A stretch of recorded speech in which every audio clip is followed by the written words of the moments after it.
Hey everybody, it's Rory from A&S Gear, and today we're going to learn how to do some general maintenance on your paintball markers.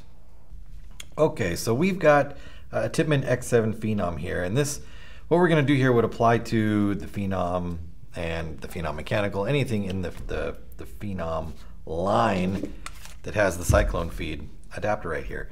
And what we've seen happening, I don't want to say regularly, but it's happened plenty, is during shipping, for some reason, the way that these are set up in the box is this adapter that's right here, the Phenom adapter, or the Cyclone feed system adapter, this little piece right here, it's breaking right there. It's shearing off, and your hose is just sticking up, and there's no way to fix it as it sits. You need a replacement part. So we can get the replacement parts out. It's just this little piece right here. And you'll need an extra piece of hose because the nipple that's on the little plug here snaps off and shears off inside of the hose. So you can't get that out of the hose once it's broken, so you'll need to replace the hose entirely. So this is how to do that, so that we can easily tell people how to solve these problems, or this problem, because we have seen it more than once. So we figured, hey, let's just do a video for it. So Michael, this video is for you. Let's go ahead and start by getting the back cap off. We do need to get the back of the cap off because the fitting that goes inside here goes into the bolt engine, and we need to be able to slide the bolt engine backwards so that the fitting can clear this little release point right here. The only way to move that back is to have the back cap off so the bolt can slide backwards. Obviously there's one other step, we'll get to that. I mean, the bolt cap will not just slide out the back once this is taken apart. So let's do that. Don't forget that these pins, there are two different lengths on these pins. There is a long one and a short one. The long one goes at the bottom, the short one goes at the top.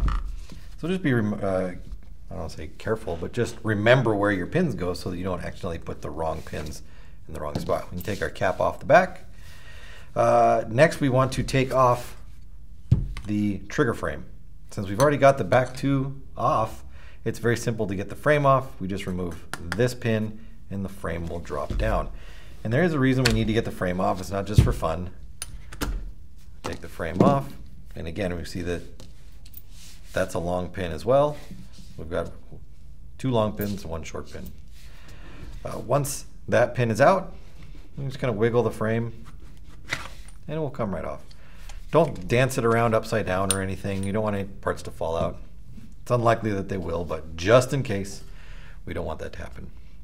All right, so next, we could remove this plug right here. Now this plug holds the valve in the proper position and holds it secure. When we pop this plug out, the bolt or the bolt assembly will jump backwards, or it'll slide back, and that will give us the clearance that we need right here.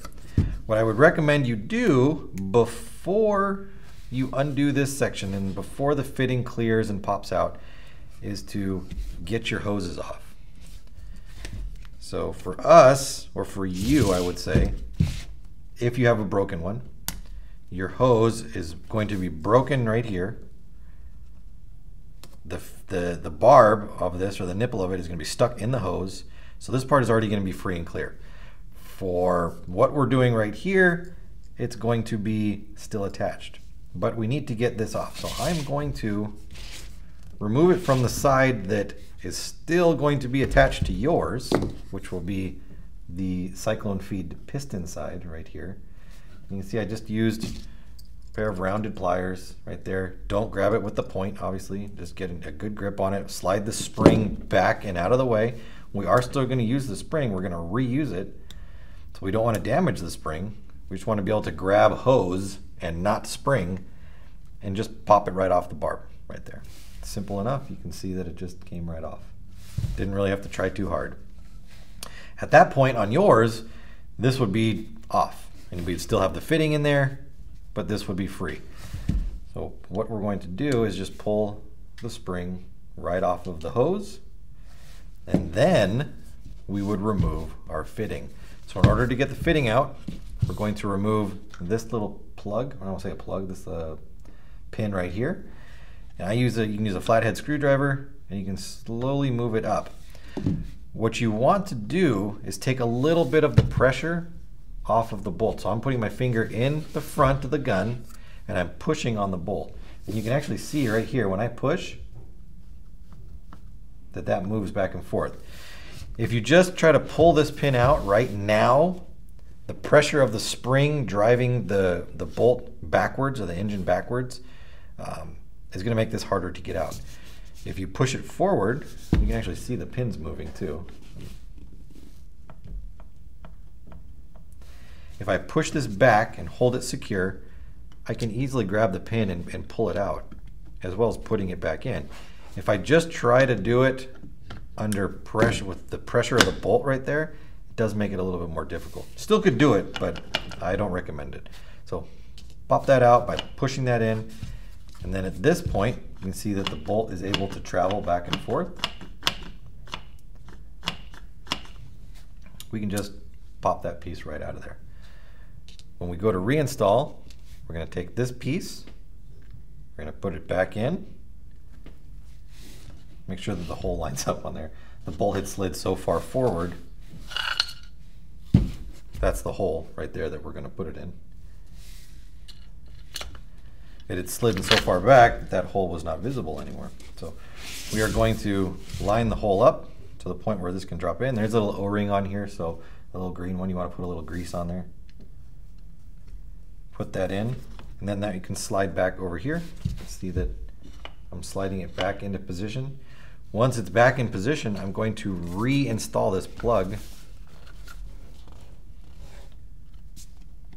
right in there, and that will hold my bolt in the right spot, so my bolt won't slide around, and I can be done with that.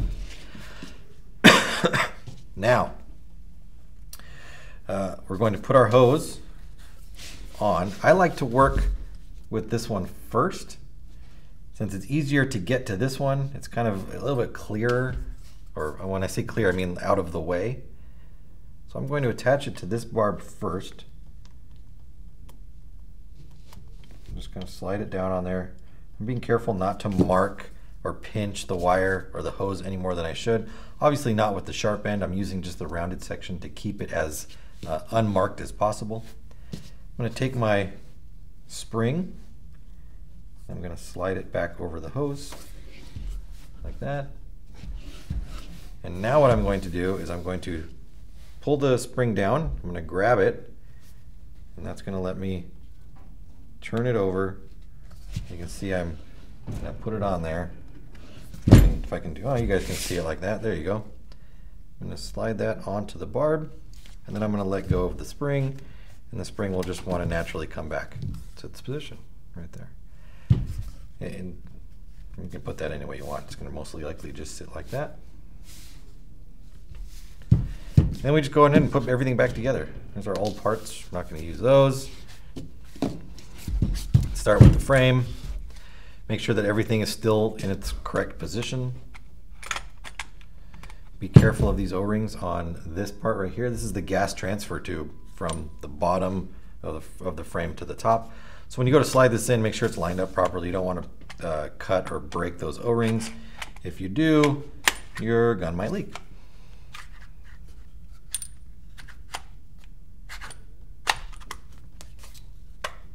Put that in there. Remember, our two long pins went down here. If your gun is brand new, it's very possible that these pins will be very hard to take out. You can get a little punch like this, just tap it in there, and then just lightly tap on it. It doesn't take a lot, but they are pretty tight sometimes when they're new. Let's get this one in here. And even putting them back through can be difficult sometimes.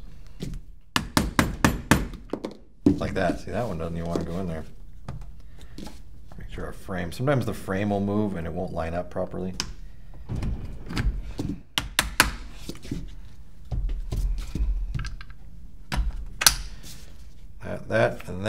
And that's it. So if you have that problem, you see that that's broken and it is right from factory, you can get that factory replacement part and the hose, switch it out, and be on your way. So it's not a loss. It's very easy to do. Very, very simple change right there. So there you go, fixing the barb on a Cyclone feed system for a Phenom. Well guys, I hope this helps you out with any questions or concerns you have about your paintball gear or products. And as always, for all your paintball needs, shop ansgear.com.